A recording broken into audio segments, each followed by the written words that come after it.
The Akutan Zero, also known as Koga Zero and the Aleutian Zero, was a Type 0 Model 21 Mitsubishi A6M Zero Japanese fighter plane that crash-landed on Akutan Island, Alaska Territory, during World War II. It was found intact by the Americans in July 1942 and became the first flyable Zero acquired by the United States during the war. It was repaired and flown by American test pilots. As a result of information gained from these tests, American tacticians were able to devise ways to defeat the Zero, which was the Imperial Japanese Navy's primary fighter plane throughout the war. The Akutan Zero has been described as a prize almost beyond value to the United States, and probably one of the greatest prizes of the Pacific War.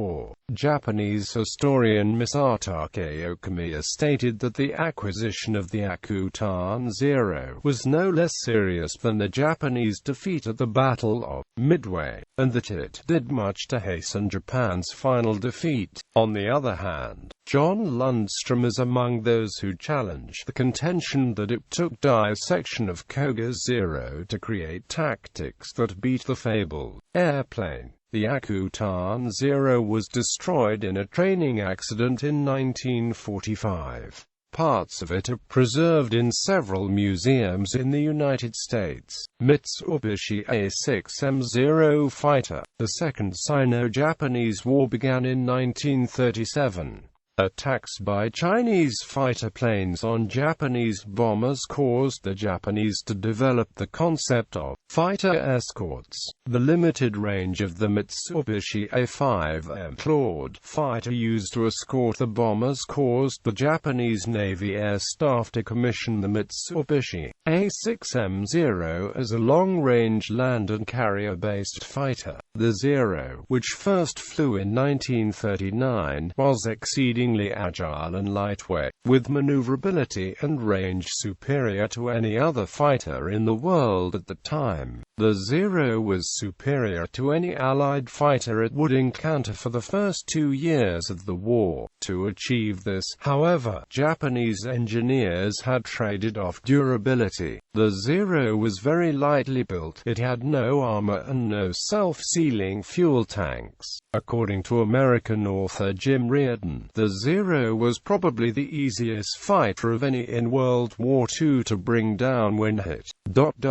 The Japanese were not prepared to or weren't capable of building more advanced fighters in the numbers needed to cope with increasing numbers and quality of American fighters. The Zero was the primary Japanese Navy fighter throughout the war. During the war, the Japanese manufactured roughly 10,500 Zeros. In 1940, Claire Lee Chennault, leader of the Flying Tigers, wrote a report on the Zero's performance. However, United States Department of War analysts rejected it as arrant nonsense and concluded the performance attributed to the Zero was an aerodynamic impossibility. Early in the war, the Zero outclassed any Allied fighter it encountered.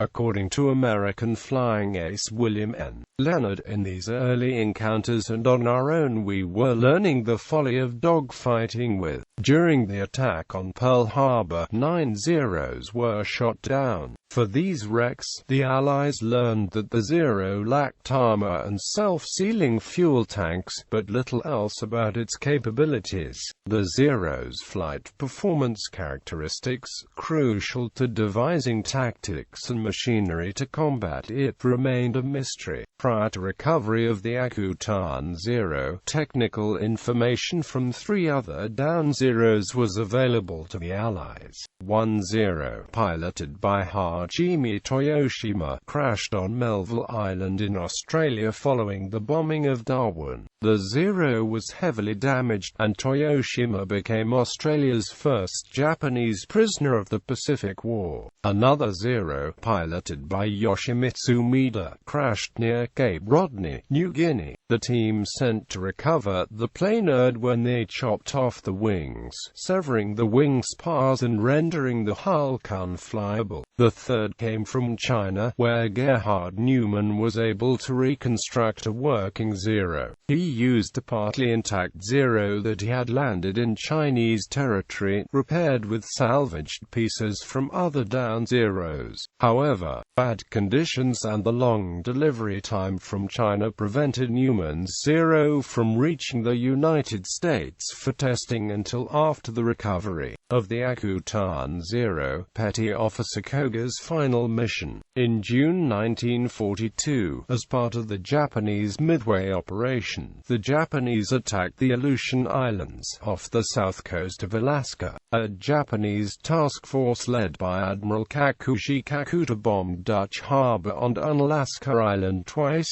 once on June 3 and again the following day. Tadayoshi Koga, a 19-year-old flight petty officer first class, was launched from the Japanese aircraft carrier Raijo as part of the June 4 raid. Koga was part of a three-plane section. His wingmen were Chief Petty Officer Makoto Endo and Petty Officer Suguo Shikada. Koga and his comrades attacked Dutch harbor, shooting down an American PBY-5A Catalina flying boat piloted by Bud Mitchell and strafing its survivors in the water. In the process, Koga's plane was damaged by small arms fire. Suguo Shikada, one of Koga's wingmen, published an account in 1984 in which he claimed the damage to Koga's plane occurred while his section was making an attack against two American Catalinas anchored in the bay. This account omits any mention of shooting down Mitchell's PBY. Both American and Japanese records contradict his claims. There were no PBYs in the bay that day. However, his claims do match American records from the attack against Dutch harbor the previous day. Reardon noted, "It seems likely that in the near half-century after the event Shikada's memory confused the raids of June 3 and June 4.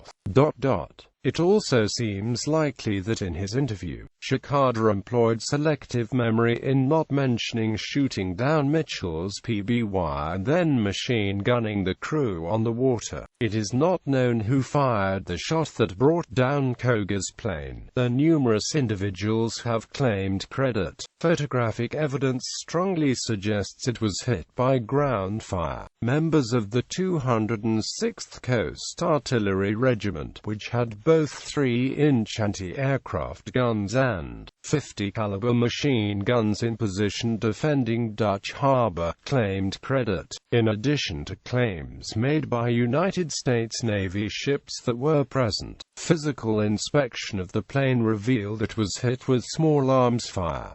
50-caliber bullet holes and smaller, from both above and below, crashed. The fatal shot severed the return oil line, and Koga's plane immediately began trailing oil. Koga reduced speed to prevent the engines seizing for as long as possible. The three Zeros flew to Akutan Island, 25 miles east of Dutch harbor, which had been designated for emergency landings. Waiting near the island was a Japanese submarine assigned to pick up downed pilots. At Akutan, the three Zeros circled a grassy flat half a mile inland from war.It. Shikada thought the ground was firm beneath the grass, but in his second pass he noticed water glistening. He suddenly realized Koga should make a belly landing.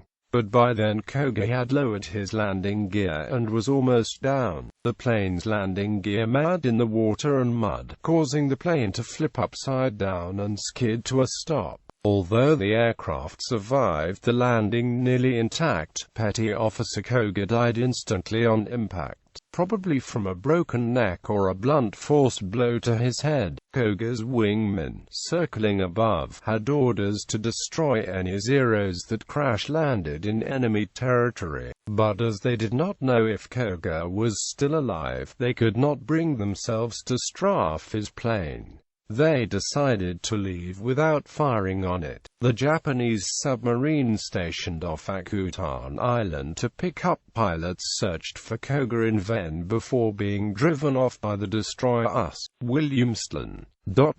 Recovery. The crash site, which was out of sight of standard flight lanes and not visible by ship, remained undetected and undisturbed for over a month. On July 10, 1942, an American PBY Catalina piloted by Lieutenant William Bill Thies spotted the wreckage. Thies's Catalina had been patrolling by Dead Reckoning and had become lost. On spotting the Shumagen Islands, he reoriented his plane and began to return to Dutch Harbor by the most direct course over Akutan Island. The plane's captain, Albert Knapp, spotted Koga's wreck. Thies's plane circled the crash site for several minutes, noted its position on the map, and returned to Dutch Harbor to report it. Thies convinced his commanding officer, Paul Foley, to let him return with a salvage team. The next day, the team flew out to inspect the wreck. Navy photographers mate Arthur W. Baumann took pictures as they worked. Thies's team extracted Koga's body from the plane by having Knack crawl up inside the plane and cut his safety harness with a knife. They searched it for anything with intelligence value, and buried Koga in a shallow grave near the crash site. Thies returned with his team to Dutch Harbor, where he reported the plane as salvageable. The next day, a salvage team under Lieutenant Robert Kerms was dispatched to Akutan. This team gave Koga a Christian burial in a nearby knoll and set about recovering the plane, but the lack of heavy equipment meant their efforts failed. On July 15, a third recovery team was dispatched. This time, with proper heavy equipment, the team was able to free the Zero from the mud and hauled it overland to a nearby barge. Without further damaging it, the Zero was taken to Dutch Harbor, turned right side up, and cleaned.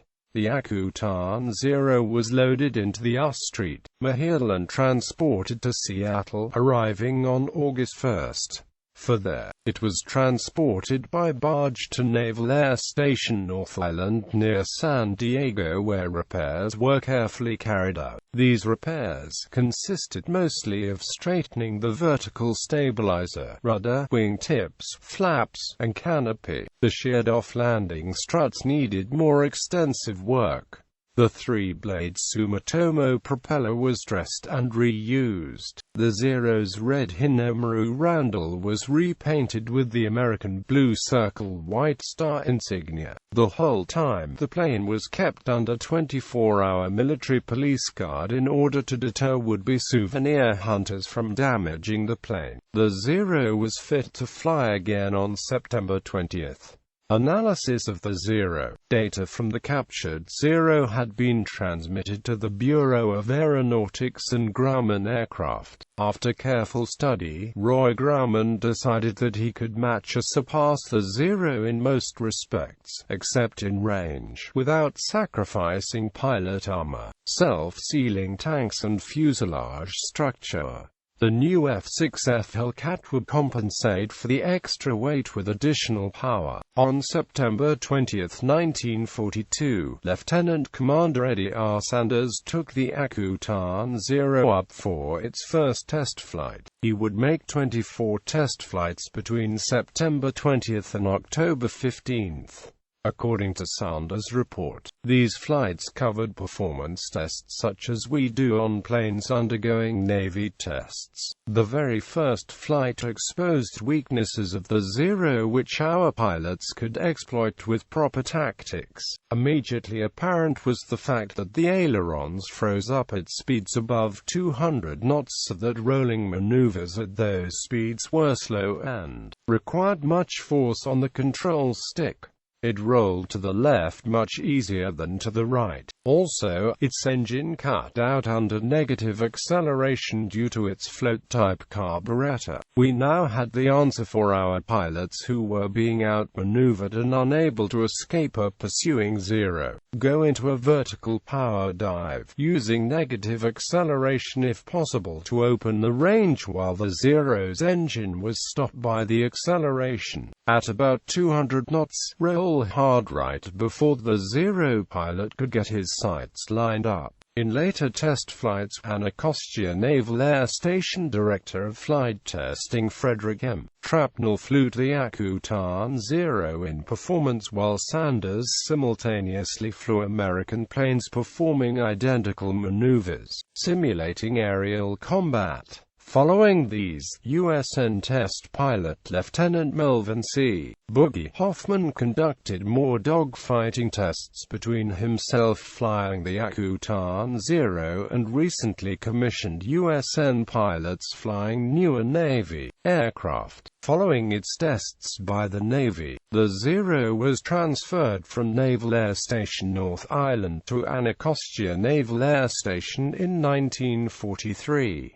The aircraft, painted in U.S. Navy blue with star insignia, was displayed at Washington National Airport as a war prize. In 1944, it was recalled to North Island for use as a training plane for rookie pilots being sent to the Pacific. A Model 52 Zero, captured during the liberation of Guam, was later used as well. Data and conclusions from these tests were published in Informational Intelligence Summary 59, Technical Aviation Intelligence Brief No. 3, Tactical and Technical Trends No. 5, and Informational Intelligence Summary 85. These results tend to somewhat understate the Zero's capabilities. Consequences. Data from the captured aircraft was submitted to BUAER and Grumman Aircraft for study in 1942. The U.S. carrier-borne fighter plane that succeeded the F-4F Wildcat, the F-6F, would be tested in its first experimental mode as the XF-6F-1 prototype with an underpowered Wright R2600 twin-cyclone 14-cylinder, two-row radial engine on the 26th of June 1942. Shortly before the XF-6F-1's first flight, and based on combat accounts of encounters between the F-4F Wildcat and A6M Zero on the 26th of April 1942, BUAER directed Grumman to install the more powerful 18-cylinder Pratt & Amp Whitney R2800 double Wasp radial engine, already powering Chance Vaught's Corsair design since its own beginnings in 1940. In the second XF-6F-1 prototype, Grumman complied by redesigning and strengthening the F-6F airframe to incorporate the 2,000 horsepower R2800-10, driving a three-bladed Hamilton standard propeller. With this combination, Grumman estimated the XF-6F-3's performance would increase by 25% over that of the XF-6F-1. This first double Wasp-equipped Hellcat airframe, bearing BUAER serial number 02982, first flew on 30 July 1942.